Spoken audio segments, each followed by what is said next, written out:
अस्सलाम वालेकुम जी। पाकिस्तान के वज़ीर आज़म शहबाज शरीफ साहब जो हैं वो दौरे पे पहुंचे हैं तुर्की के दौरे पे पहुंचे और उनका जो ऑप्टिक है उसके ऊपर भी बात करेंगे हम, और उस ऑप्टिक के हवाले से किन को दर्द ज़ै लगी हुई है उसके ऊपर भी बात करेंगे। उनका इस्तकबाल एयरपोर्ट के ऊपर किसने किया? वो कोई नॉन शख्सियत नहीं थे, और फिर यूथियों ने उसके ऊपर जो है वो फौरी तौर पे जो थी वो अपनी बंदूकों के मुंह खोल दिए, और उनकी बंदूकों को उस वक्त कीड़े पड़ गए जब इस्तकबाल किया महल के अंदर बुला के, और प्रोटोकॉल के साथ बाकायदा घोड़ों के एस्कॉर्ट करते हुए जो घुड़सवार थे वो आए, और तुर्की का जो रवायती इस्तकबाल होता है गेट पे जाके वसूल किया। ये बड़ा ये ऑप्टिक बड़ा है वो कि मेज़बान चल के आता है या मेहमान चल के उसके पास जाता है। तो जो ये आप वीडियो अगर हमारे प्रोड्यूसर साहब यहाँ पे लगा देंगे तो आप देखिए कि मेज़बान अपने कमरे से निकला है या अपने महल से निकला है, और वो चलता हुआ पैदल चलता हुआ गेट तक जा रहा है, और उसकी दोनों अतराफ के ऊपर उसके गार्ड ऑफ ऑनर वाले फौजी खड़े हुए हैं, उनका बैंड है, और वो चलता हुआ जा रहा है। ये चल के जाना जो होता है और कितने कदम चल के जाना है ये प्रोटोकॉल को इंडिकेट करता है। अगर ऑप्टिक देखना हो तो ये ऑप्टिक होता है। नंगे पांव जाना हजाज मुकद्दस में और नबी करीम सल्लल्लाहु अलैहि वसल्लम के रोजे के ऊपर बकवास करवाना, ये दो बातें एक साथ नहीं हो सकती। ये मुनाफिकत की निशानी होती है। मैं बड़ी माजरत के साथ, माजरत किए बगैर अर्ज कर रहा हूं, मेरे आका की कोई तौहीन करे तो मैं उससे माजरत करूं, उस जिंदीक से मैं माजरत करूं और वो उसके जवाब तलाश करे। मैंने उसके बाद लाइन बंद कर दी भाई, उसके बाद इनसे माजरत या इनकी इज्जत नहीं हो सकती। ठीक है, हाँ, किसी की कोई इज्जत नहीं है। किसी घटिया शख्स को जो मेरे आका के रोजा पाक के ऊपर जो है वो हर्जा सराई का जवाब तलाश करता है, मेरा उससे कोई ताल्लुक नहीं। ठीक, बस खत्म खत्म फिनिश। तो ये वो कहता है कि नंगे पांव जाते वाला ये कहता है कि ना, या उसके चमुना जात कहते हैं। भाई ये जब यूएन से खिताब करने गए थे तो ये जितने भी बेबी डॉल हैं, तालियां लगाने वाले और नारे लगाने वाले, ये अपने साथ लेके गया था, और 150 के करीब वफ्द था जिसका वीजा लगा था उस वक्त अमेरिका जाने का। ठीक है, ये अब कह रहे हैं कि बहुत बड़ा डेलीगेशन चला गया है जी 53 अल्फाज का। तो पहले तो मैं आपको 53 अफराद का, पहले तो मैं आपको ये बताता चलूं कि 54 अफराद का वो 54 नहीं पहुंचे वहां पे ना, क्योंकि मियां मंशा साहब का तो जहाज खराब हो जाता है ना ऐसे मौके के ऊपर। देखिए ना, टर्कश आएंगे, वो यहाँ पे मुख्तलिफ प्रोजेक्ट के अंदर इन्वॉल्व होंगे, कंपटीशन पैदा करेंगे, तो जो मोनोपोली मियां मंशा या हुसैन दाऊद एंजॉय कर रहे हैं वो तो खत्म होगी ना यार फिर। ठीक है ना, तो लिहाजा तकलीफ शुरू हो जाती है। तो मियां मंशा साहब ने पहले तो कहा कि जी मैं अपने जेट पे जाऊंगा, और जेट जैसे ही उनका टेक ऑफ किया लाहौर, उसके अंदर कोई खराबी पैदा हो गई। वैसे तुर्की है ईरान से परली साइड के ऊपर, है ना, तो उस जहाज का मुंह होना चाहिए था कोयटा की तरफ। मैं ऐसे ही अर्ज कर रहा हूं, जो मियां मंशा साहब का जहाज था वो कोयटे की तरफ जाना चाहिए था, और फिर ईरान से वो ऐसे अजरबैजान को टच करता हुआ और वो कर जाना था, और उसमें खराबी हुई है और वो काबुल में खड़ा हुआ है। आई मीन ये लाहौर से काबुल जो है वो शुमाल की तरफ है, और तुर्की जो है वो मगरब की तरफ है या शुमाल मगरब की तरफ है। ठीक है, तो शुमाल मगरब की तरफ ही हुआ ना, हाँ शुमाल मगरब की तरफ है। तो ये ऐसा तो टूट गया त्यारा था।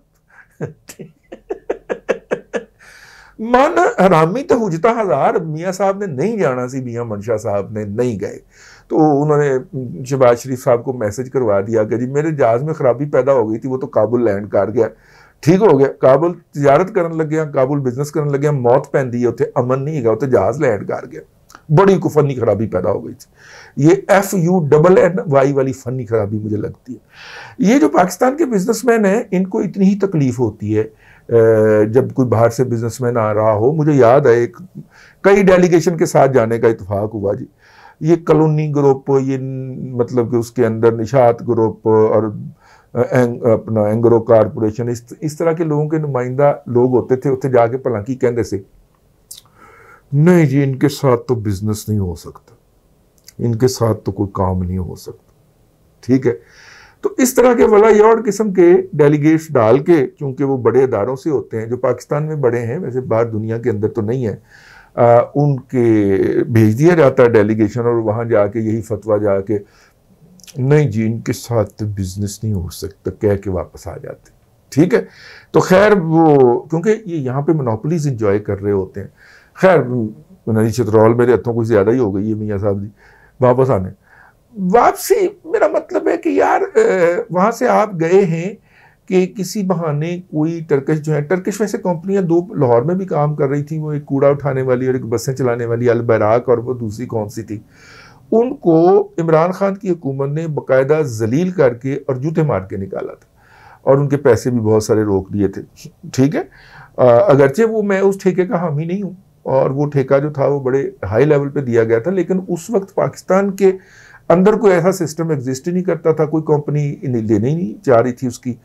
उसके बाद बुजदार हुकूमत ने 3 साल मिन्नतें की हैं, कभी कोई ट्रांसपोर्ट की कंपनी बढ़ रही है, कभी कोई अल खालक कार्गो बढ़ रहा है उसके अंदर, कभी कोई बढ़ रही है, न बस का ऑपरेटर मिल पाया, बस का तो मिल गया था आखिर में, लेकिन कूड़ा उठाने वाला कोई नहीं मिल पाया। तो फिर वही पुराना सिस्टम जो था जिससे बच के शहबाज शरीफ ने ये हरकत की थी, जिससे बच के ताकि पूरे शहर के अंदर पूरा कूड़ा उठाया जा सके और पूरा सफाई का इंतज़ाम हो सके, कम से कम सड़कें तो अच्छी हों, वही जो था वो ब्यूरोक्रेसी का निज़ाम, सड़ा भुसा निज़ाम जो था जिससे तबाही और बर्बादी हुई शहर की, वही वापस आ दिया गया। तो फिर आपने देखा कि शहर की जो मेन आर्टरीज थी उनके दरमियान में वो छोटे रिक्शों वाले जो घरों से कूड़ा इकट्ठा करते हैं वो ला के बाकायदा पहाड़ियाँ बना दिया करते थे।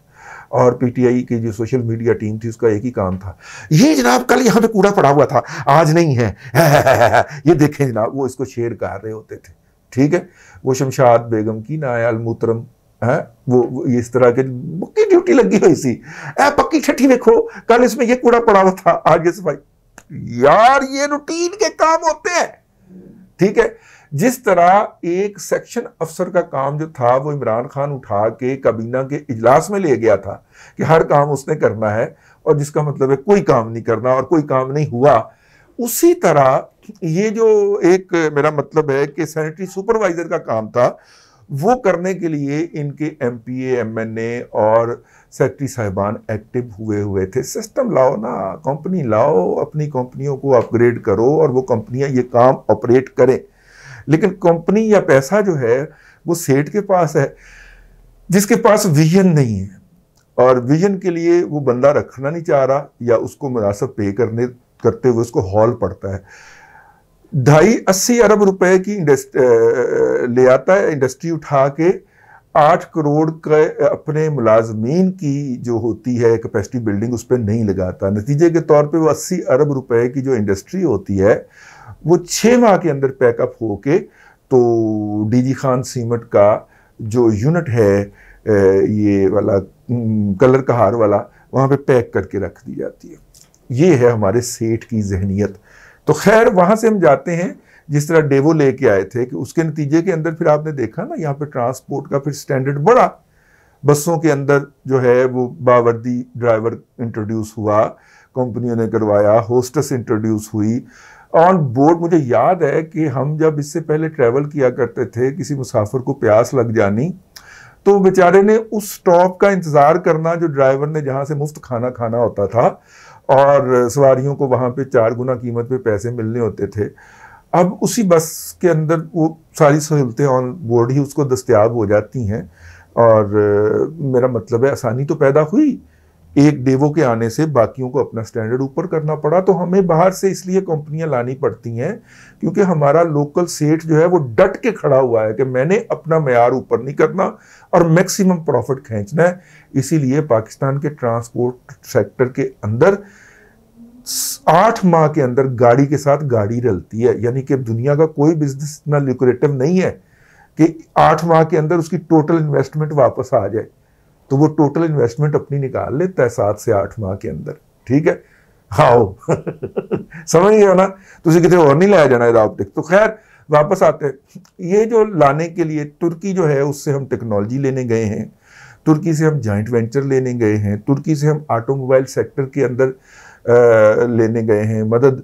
अकिमजी ड्रोन है तुर्की का, जिसको हम मेरा ख्याल है बुराक के नाम से पाकिस्तान में बनाएंगे या बना रहे हैं, हम उसको स्ट्रेंथन करने गए हैं। तो हम उससे आर्मी की टेक्नोलॉजी तो ले ही रहे हैं, हम उससे हेलीकॉप्टर ले रहे हैं। वो हेलीकॉप्टर जो हमने इब्तदाई तौर पे अमेरिका से लेने थे, और अमेरिका ने जब अफगानिस्तान से अपना सामान बांधा तो वो साथ में हमारे हेलीकॉप्टरों की भी ना कर गया।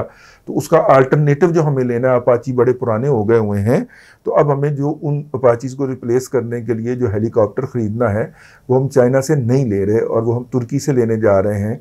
और इस तरह और भी बहुत सारी चीज़ें जो हैं जो हम तुर्की से ले रहे हैं। तुर्की हमें जहाज़ भी बना, कॉर्वेट भी बना के दे रहा है। वो क्या होता है जी, बैरी जहाज़, छोटा बैरी जहाज़, दरमियाना बैरी जहाज़ जिसके ऊपर हेलीकॉप्टर उतर सकता है, वो भी हमने मेरा ख्याल है 3 या 5 उससे ली हैं। तो डिफेंस के अंदर तो हमारा उसके साथ कोऑपरेशन है। सिविल के अंदर इमरान खान साहब ने जो कोऑपरेशन था वो जूते मार के उनको निकाला। अब शहबाज शरीफ साहब बेसिकली उनको मनाने गए। मैं इसके ज़ाती तौर पे ख़िलाफ़ हूँ, मैंने ट्वीट भी किया। इनकी रवानगी के ऊपर जो इश्तिहारात जारी किए गए, और अब भी सोशल जो हमारा मीडिया ऑनलाइन अखबारात की जो वेबसाइट्स हैं उसके अंदर टोटल स्ट्राइप्स जो हैं वो दाएं बाएं ऊपर नीचे जो तुर्की के दौरे की चल रही हैं, वो बेसिकली तुर्कियों को ये यकीन दिलाने की एक है कि जनाब हम आपके साथ ताल्लुकात कायम करने आए हैं, हम एक फ़ोन कॉल के ऊपर यू टर्न नहीं लेंगे। हम आपको ये कह के कि आपको और महातीर मोहम्मद को फौत हो गए महातीर साहब, साथ बिठा के ये कह के कि हम जनाब आपके साथ एक अलग से ब्लॉक बनाते हैं, हम दुड़की नहीं लगा जाएंगे, हम इतने नगल्ले नहीं हैं, हम इतने बदजुबान नहीं हैं, बेजुबान नहीं हैं। हमारी बात होती है, आपके साथ जो बात होगी तय होगी, हम उसके ऊपर अमल करेंगे। और ये बात हम उनको बताने गए हैं। इसके लिए हमने अपने यहाँ भी माहौल पैदा किया। और फिर आप ये देख लें वीडियो कि किस तरह फिर प्रेसिडेंट रजब तैयब अर्दवान ने अपने ट्विटर हैंडल से जनाब शहबाज शरीफ साहब के इस्तकबाल की पूरी वीडियो जो है वो उन्होंने अपलोड की है। और ये इस बात का इंडिकेटिव है कि अब तुर्की जो है, जो इश्तिहार छपे थे हमारे यहाँ आधे पेज के, उसको रेसिप्रोकेट किस तरह कर रहा है। तो शहबाज शरीफ साहब के तो उतने फॉलोअर नहीं है ना। जब तक मैं ये प्रोग्राम कर रहा हूँ 12 लाख लोग जो है वो रजब तैयब अर्दवान की इस वीडियो को देख चुके हैं जो उन्होंने अपने ट्विटर हैंडल पे पोस्ट की है। आइए, ये तो ऑप्टिक्स हैं, जो मुजाहरात हैं, जो ज़ाहिर चीज़ें नज़र आ रही हैं। अंदर खाने क्या हो रहा है? अंदर खाने ये हो रहा है कि चाचू एक दिन के अंदर, चाचू कह गया हूँ मैं, जनाब शहबाज शरीफ एक दिन के अंदर 5 इजलास कर रहा है, और सारे के सारे इजलास जो हैं वो तुर्की के वुज़रा से हैं, तुर्की के बिजनेसमैन से हैं। मैं एक दिन की उनकी आपको मसरूफियात बता रहा हूँ। तुर्की के वुज़रा से हैं, तुर्की के मिनिस्टर से हैं, उनकी कंपनीज़ के CEO से हैं, और अभी तक उन्होंने तुर्की के अंदर रहने वाले पाकिस्तानियों के इज्तिमा से खिताब नहीं किया एम्बेसी में उनको बुला के, जो कि नॉर्मली महात्मा इमरान खान के दौर के अंदर क्या रहा कि वो जाते थे, मेज़बान मुल्क के जो भी ऑफिशियल थे उनके साथ मुलाकात करते थे, जो उनकी ऑफिशियल मीटिंग होती थी, और दूसरा उनका खिताब होता था पाकिस्तानी कम्युनिटी से, और कार को वापस आ जाते थे। ठीक है, तो यहाँ पे क्या हो रहा है? अब इसके ऊपर सबसे पहला इतराज़ ये आया कि जनाब सलमान शहबाज वहाँ पे क्या कर रहे हैं। ये इतराज़ पहले भी आया था। सलमान शहबाज एक बिजनेसमैन भी हैं पाकिस्तान के, तो आप उन्हें बिजनेसमैन के खाते में डाल दीजिए। वो कम अज़ कम जुल्फी बुखारी नहीं है, आरजी दमाद नहीं है वो किसी का। ठीक है, और वो जो है वो बिजनेसमैन है, बिजनेस करता है।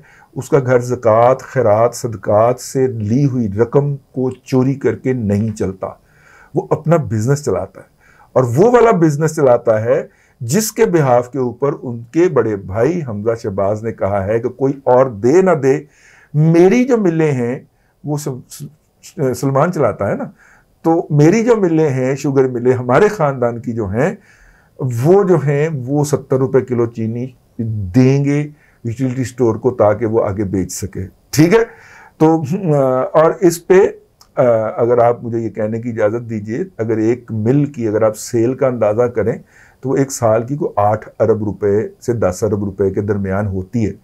और वो चीनी जो उन्होंने 100 रुपये पे या 110 रुपये पे बेचनी है, अगर वो 70 रुपये पे बेच रहे हैं तो इसका मतलब है कि वो इस 8 अरब की सेल में से 2.5 से 3 अरब रुपए का लॉस ले रहे हैं।